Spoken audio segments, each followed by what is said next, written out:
The Geneva Project, Truth. Chapter 25. Dear Journal, last night was crazy. I know it seems I say that a lot, but last night was one of the worst and best nights of my life. We discovered that Beto people are alive and living in the forest. We met one of them. His name is Aja, and he said he wants to help us, but I don't know if I trust him yet. He seems almost too eager to help. It was great that he was able to teach me so much, so quickly about the Beto people, through some sort of thought-sharing power. It was great up until the part when he showed me my destiny to become the savior of all the people on our island. Oh yeah, out of nowhere, Remy showed up. Journey almost took his head off, but luckily, I found him first and was able to stop that from happening. I'm so happy that Remy knows what's going on now, and that I don't have to keep any of this a secret from him anymore. I hadn't realized it, but not being able to share this with him was really keeping me from enjoying my new powers. I still have a lot of questions for him, like, how did he find us, and why couldn't I see him? And I'm sure he has a lot of questions for me too. We haven't had any time to talk yet. We were in a rush to get back to the Troyan Center after staying in the forest for so long. But we came upon a tar cat, and this is almost too painful to write down.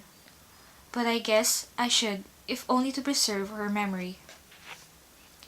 Journey and I came upon a large tar cat attacking a marmouse. I did everything I could to save her, including destroying a huge tree by turning it to stone to scare away the tar cat. But it was too late for her. Sparrow and I tried to heal her, but she was too far gone. That was the worst I've ever felt in my life, but somehow I did find good in all of this. I rescued her orphan baby and brought him back to the center with me. We've all sworn to protect him, and he's already charmed us all with his warm nuzzling and adorable qualities. I've named him Niv.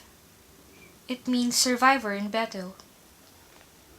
Last night almost brought me strangely closer to Nova.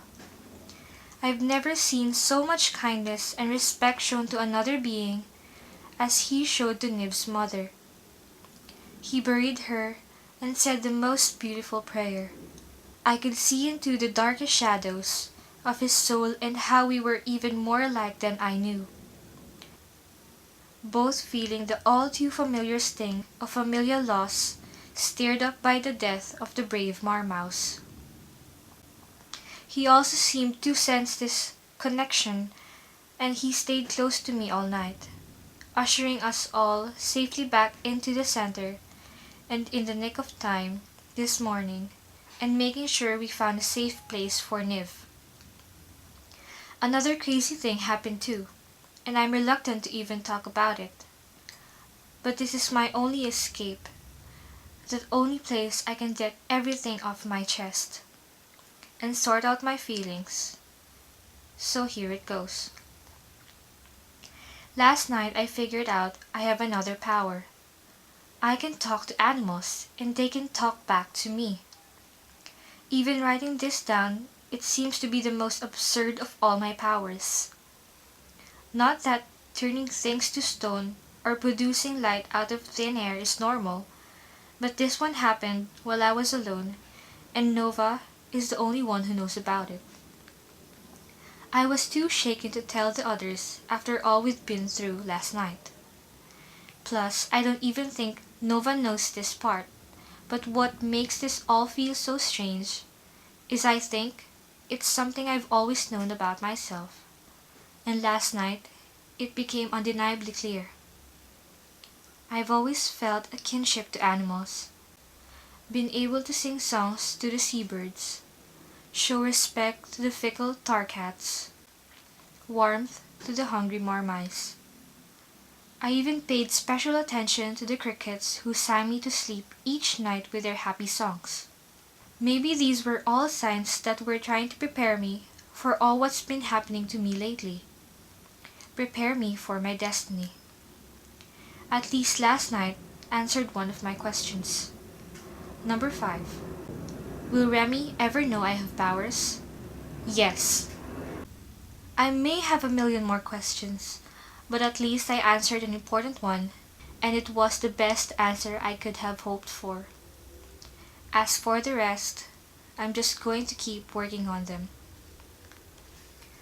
I was writing furiously in my journal all through my first lesson. It seemed to make me appear studious, because Miss Bana left me alone while she droned on about some useless plant or another. Before I knew it, the bell chimed, and it was time to pack up and move on to reading and writing. I wanted to check on Niv before class, so I quickly slammed my books closed and ran to room 13 as fast as I could. Niv was right where I'd left him, all cozied up inside the hollowed-out book Remy helped me make last night, so we could hide him in my cubby.